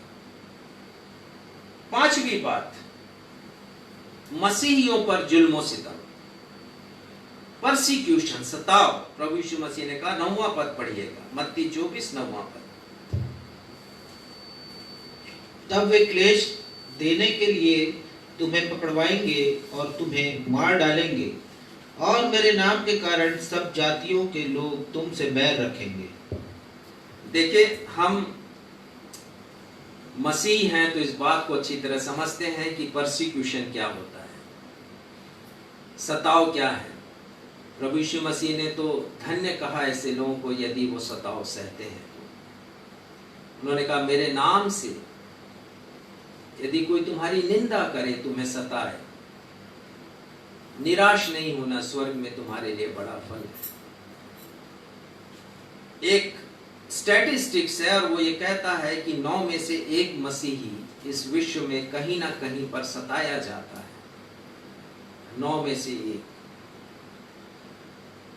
वर्ष भर में 26 करोड़ मसीही सताए जाते हैं। 3,000 लोग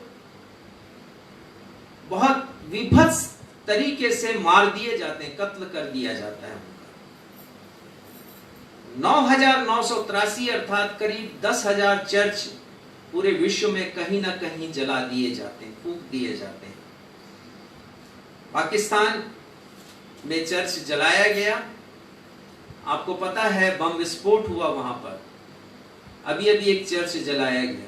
श्रीलंका की बात भी आप जानते हैं। चर्च में यदि मैं बोल रहा हूं तो मत समझिए प्रोटेस्टेंट, इसमें कैथोलिक भी, मसीही मसीही है।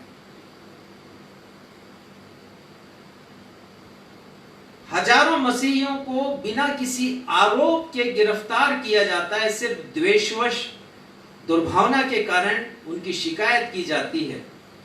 ऐसे लोगों को राजनीतिक संरक्षण प्राप्त होता है और पुलिस भी उनका साथ देती है जो मसीहियों के विरोध में काम करते हैं। जेलों में उनको ठूंस दिया जाता है। प्रभु यीशु मसीह ने कहा कि सताव आएगा तुम्हारे ऊपर, मेरे नाम के कारण लोग तुम्हें सताएंगे, अदालतों में सौंपेंगे, बंदी गृह में डालेंगे। उन्होंने कहा सबसे अधिक सताव यदि वर्तमान विश्व में है तो वो नॉर्थ कोरिया में है, उत्तरी कोरिया में, उसके बाद अफगानिस्तान में, उसके बाद सोमालिया में, उसके बाद लीबिया में, और 5वें नंबर पर पाकिस्तान है जहां पर मसीहियों के मध्य में सताव है। 6वीं बात, मत्ती 24 उसका 12वां पद पढ़िएगा। अधर्म के बढ़ने से बहुतों का प्रेम ठंडा पड़ जाए। अधर्म का बोलबाला होगा। और अभी हमने पढ़ लिया दूसरा थिस्सलुनीकियों दूसरे अध्याय का 3 पद कि जब वो एंटी क्राइस्ट आएगा तो धर्म का त्याग होगा प्रभु के आगमन के पहले। अभी एंटी क्राइस्ट नहीं आया है, उसके लिए प्लेटफॉर्म बन रहा है और इसलिए अधर्म का त्याग भी हो रहा है। उदाहरण दूंगा आपको मैं, और उदाहरण एक ऐसा दूंगा जिसे हम देख रहे हैं। ये एक ऐसा उदाहरण है जिसको समाज ने स्वीकार कर लिया और कई देश की सरकारों ने इसे कानून बना दिया इसके पक्ष में, और वो है गे मैरिजेस, अर्थात समलैंगिक विवाह। पुरुष पुरुष के साथ विवाह कर रहा है और महिला महिला के साथ विवाह कर रही। कई चर्चेस ऐसे बन गए हैं, खासकर यूरोप अमेरिका में, जो ऐसे विवाह को मान्यता देते हैं। 29 देशों में यह विवाह मान्य है। मान्य का मतलब यह है कि समाज उसको ग्रहण करता है। और 29 देश ऐसे देश हैं जो कि मसीही, जहां पर बहुलता से है, जहां पर डेमोक्रेसी है, जनता की आवाज सुनी जाती है, तो इनकी भी आवाज सुनी गई है वहां पर। इनके समुदाय को LGBT समुदाय कहते हैं। इनका अपना एक संगठन है, मजबूत संगठन है ऐसे लोगों का, जो वकालत करते हैं, अपने अधिकारों की वकालत करते हैं ऐसे घृणित कामों के लिए। LGBT का मतलब है L से लेस्बियंस, G से गे, B से बाइसेक्सुअल और T से ट्रांसजेंडर। इनका अपना एक झंडा है, सतरंगा झंडा, मेघधनुष। सब लैंगिकता को सभी धर्मों में, केवल क्रिश्चियनिटी में ही नहीं, सभी धर्मों में पाप गिना गया है। बाइबल को पढ़ें तो सदोम अमोरा के विनाश का ये अकेला एकमात्र चिन्ह था। उनका पाप परमेश्वर की दृष्टि में बढ़ गया, और इसके उदाहरण को हमने देखा है कि जब स्वर्गदूत आते हैं लूत के घर में, तो वो कोशिश करते हैं, वहां के लोग जमघट बना लेते हैं उसके साथ दुराचार करने के लिए। और ये पाप आधुनिक विश्व के विनाश का कारण होगा। सामाजिक मान्यता मिल रही है, बड़े बड़े सुपरस्टार विवाह कर रहे हैं, पुरुष पुरुष से, महिला महिला से। इसमें राजनेता भी शामिल हैं, उद्योगपति भी शामिल हैं, स्वतंत्रता के समर्थक भी इसमें शामिल हैं। हॉलीवुड के सुपरस्टार के बारे में मैंने पढ़ा, 3 उदाहरण दूंगा, काफी नामी सुपरस्टार्स हैं ये।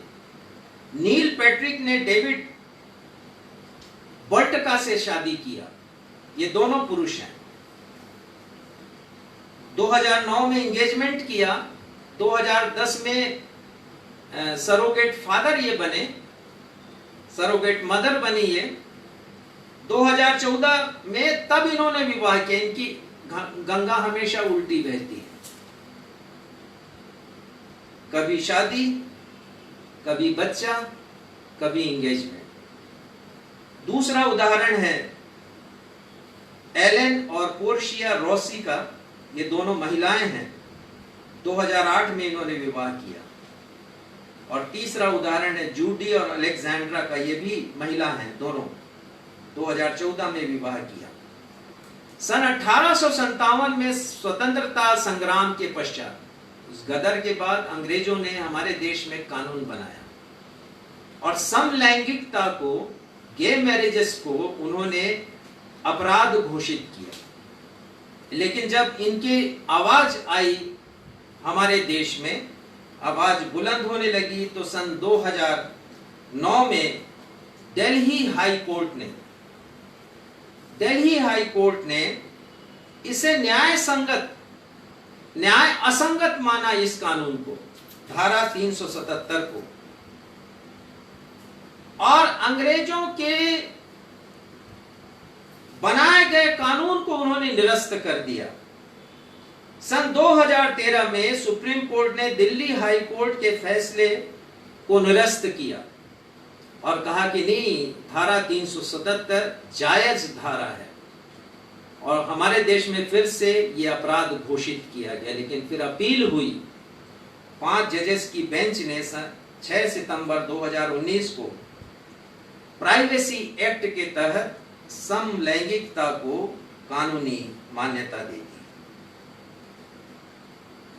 7वीं बात हम देखेंगे मत्ती 24 और उसका 24 पद पढ़िएगा। मत्ती 24 और उसका 24 पद, एक बहुत अच्छा पद है ये, ध्यान दीजिएगा इस पर। क्योंकि झूठे मसीह और झूठे भविष्यवक्ता उठ खड़े होंगे और बड़े चिन्ह और अद्भुत काम दिखाएंगे कि यदि हो सके तो चुने हुओं को भी भरमा दे। नहीं, क्षमा करेंगे, ये पद नहीं है, मैं आपको बता रहा हूँ। मत्ती 24 और 14 पद, क्षमा करेंगे, 24 नहीं है, 14।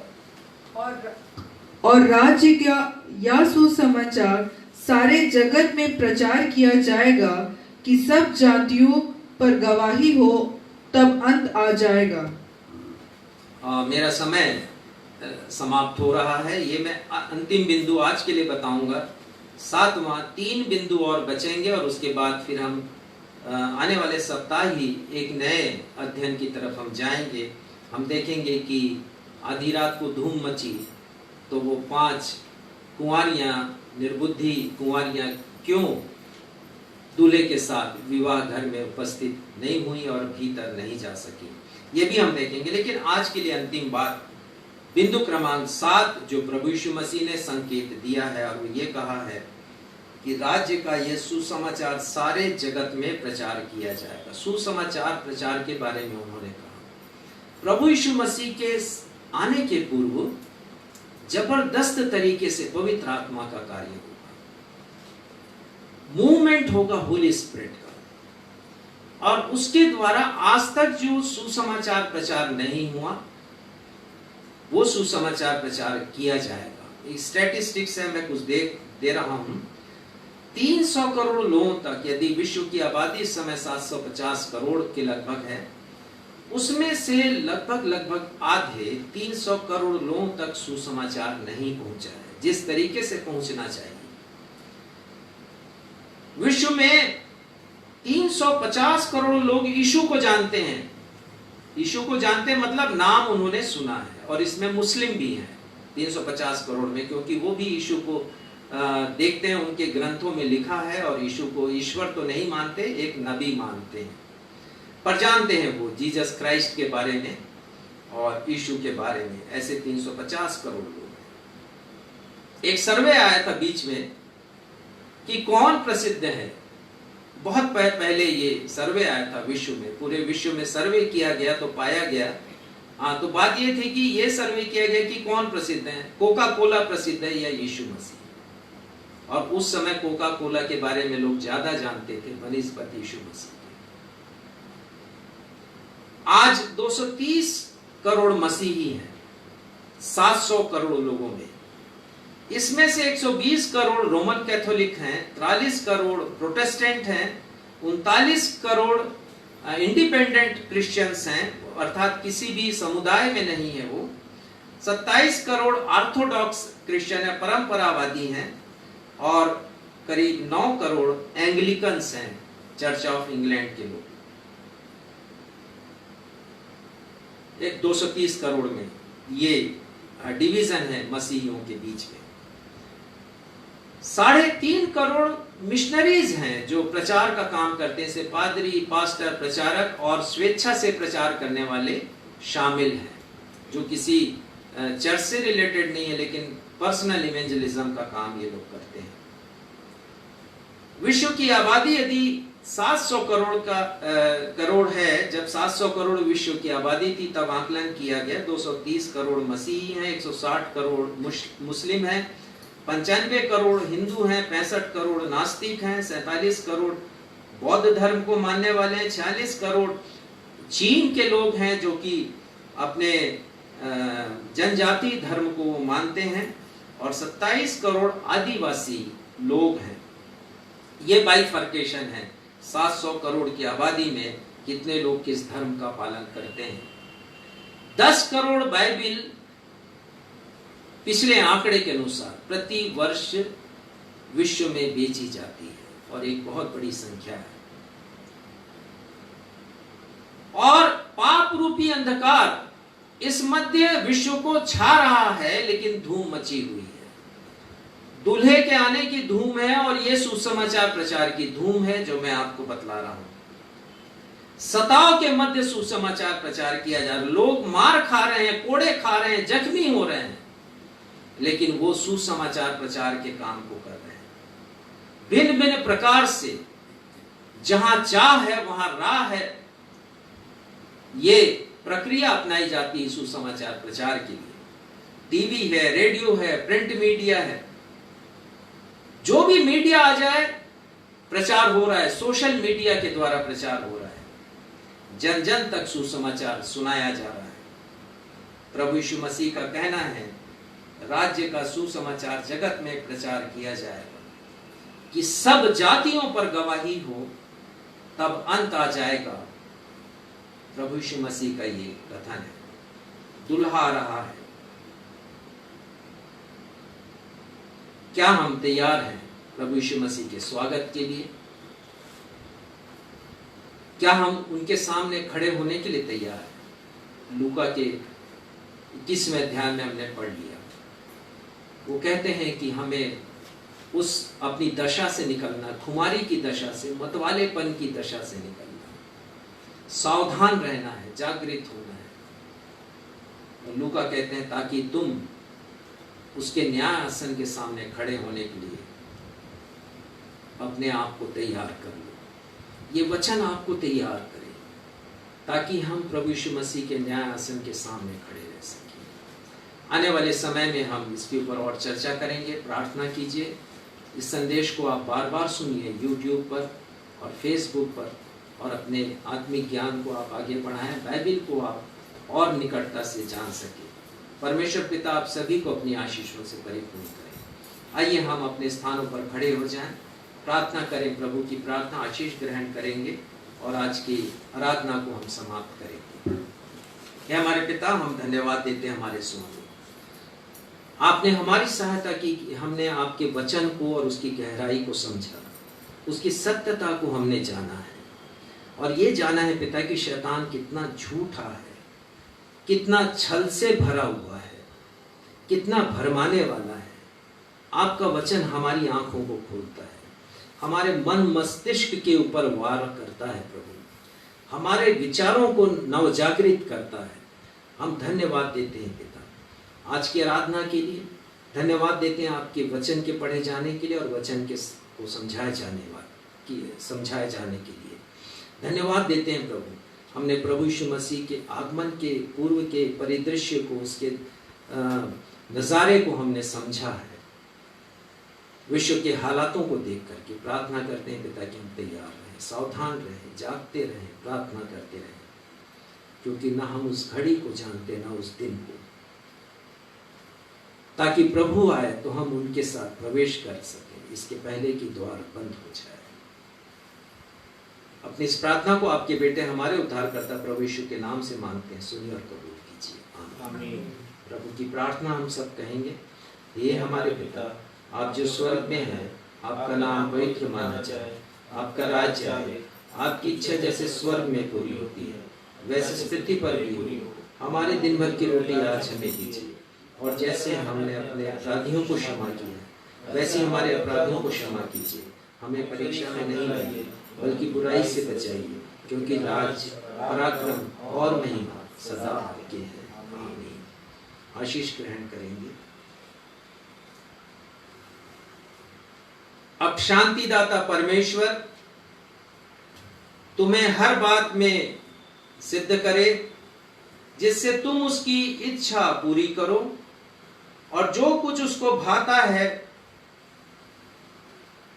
उसे यीशु मसीह के द्वारा हम में उत्पन्न करे। अब हमारे परमेश्वर पिता, परमेश्वर पुत्र प्रभु यीशु मसीह और शांतिदायक पवित्र आत्मा की प्रशंसा और युगानुयुग और गुणानुवाद युगान युग होता रहे। हम सब कहें आमीन। जय मसीह। जय मसीह।